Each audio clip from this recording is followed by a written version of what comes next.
Welcome, everyone, to another installment of Nothing But Net Philippines, episode 14 to be exact. My name is Aaron Atayde. For those that are watching us online, make sure to like and subscribe to all of our stuff on YouTube and follow us on Instagram at espn.ph and at espn Asia. It was draft day. That is huge business in the world of basketball. So we had to get the biggest reinforcement of them all to get us there. So Sydney, roll the thing. Let's get this show started.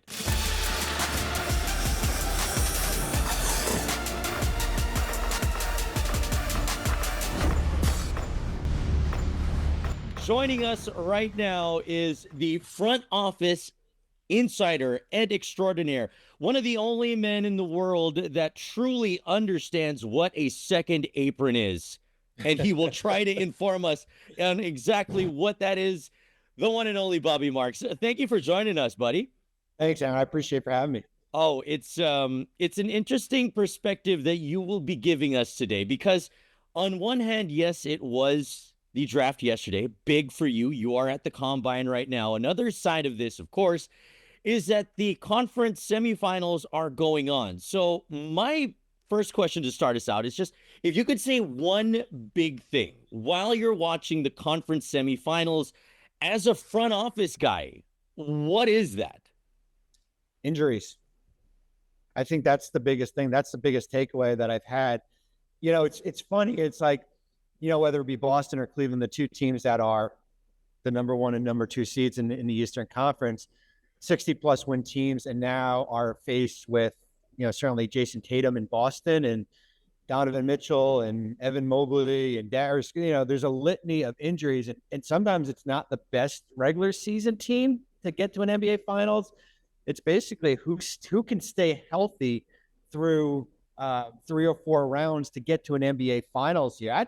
That's always my biggest thing. It's the injury factor. Stephen Curry also out west. It's the injury factor as far as what team is still healthy when they can get to a conference finals or an NBA Finals. Yes, and from your perspective, it's also not just in this season. I mean, if some fears could happen, an Achilles tear or something, that is a year worth of injuries that would need to be internalized as an organization. And one of the biggest parts of being able to remedy said injuries come next year is the draft. And yesterday we had the draft lottery, and that brings us to our game that we like to play here on the show. It's called Fact or Fiction. So I'm going to be giving you a statement, and you have to tell me if it is either fact or fiction. Simple as that.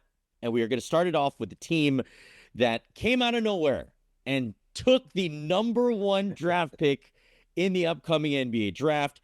And our statement is the Mavs, though, still need to add more than just a Cooper flag to make themselves contenders next year. Fact or fiction? I'm fiction. Don't tease me like this, Aaron. I know where your mind is leading to, and it's probably me leading to a certain player in Milwaukee here. So that is certainly the buzz as far as what does Dallas do? Do they stay at number 1 and take Cooper flag, or they go out and chase that next disgruntled all-star superstar to pair with Kyrie Irving and Anthony Davis? I'm going to say fiction to that. I think Cooper Flag is a generational player, and I think if you can get a player like that, not just for the first 4 years of their contract, but the next, you draft a player in the first round, you're going to have him here for like 9 years.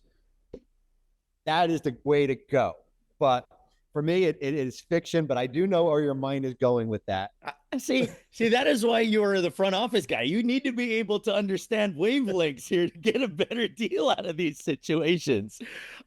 Another name that is very close to our hearts here on Nothing But Net Philippines is a Filipino that is in the top 3 potential draft picks, and that is Dylan Harper.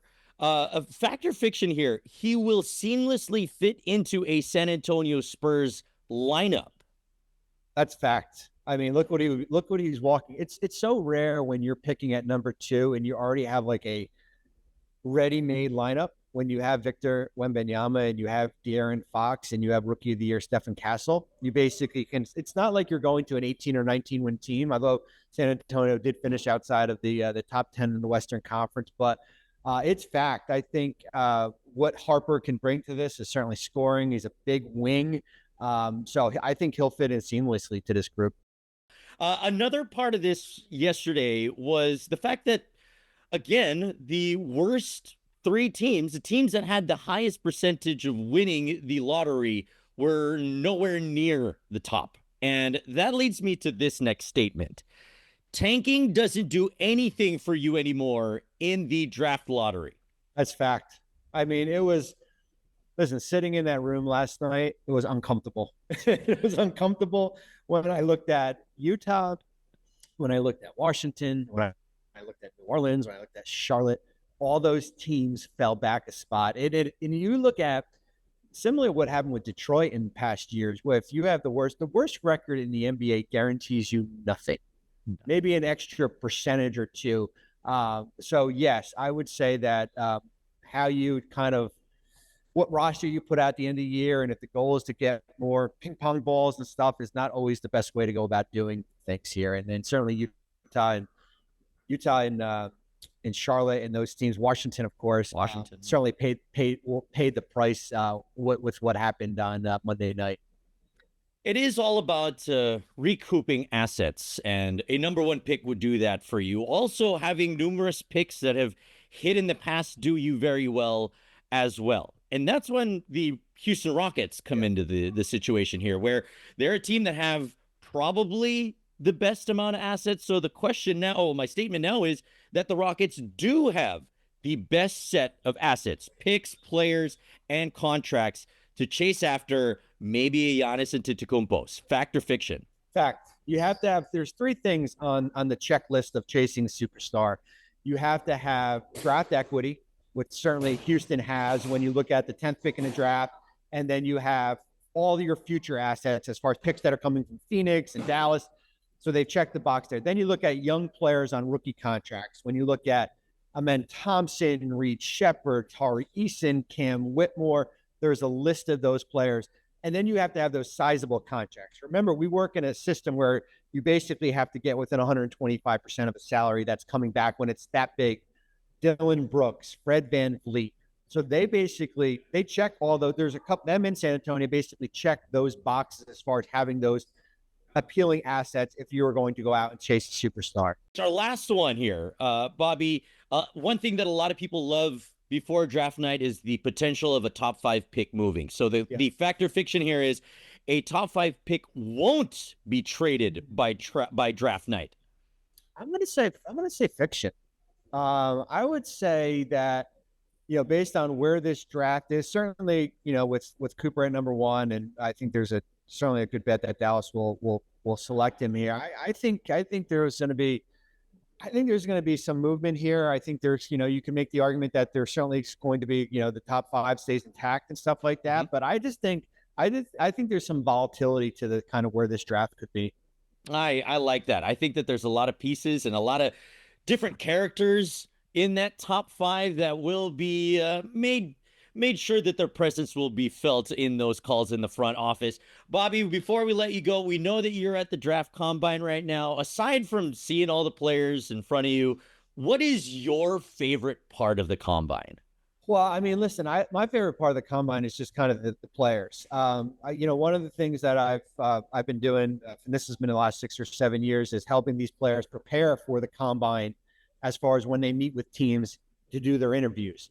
So in the last 2 or 3 weeks, I've been able to sit down with about 60 players and kind of get to know them better. Mm-hmm. I always find that that's kind of, what they do on the court is important, but I just love the kind of who they are as a person and kind of their personalities. And that's, for me, is my favorite part of this. Is there a chance that we're going to be seeing any personalities get a bump up in the draft because of that? Well, listen, I think what they do on the court certainly helps. Certainly, we're not going to see Cooper Flagg play 5-on-5. But remember, Brandon Plazemski played in this 2 years ago and was able to get, I think, the 18th or 19th pick in Golden State and is now part of that valuable roster here. So I always say the body of work of what they do during their college or international season is important. But if you play in the 5-on-5 portion, certainly if you're a fringe pick, you could maybe jump into the second round or certainly into the first round. Your body of work here on this show has been phenomenal, as always. It's a pleasure having you around, Bobby. We wish you all the best and enjoy the combine, my friend.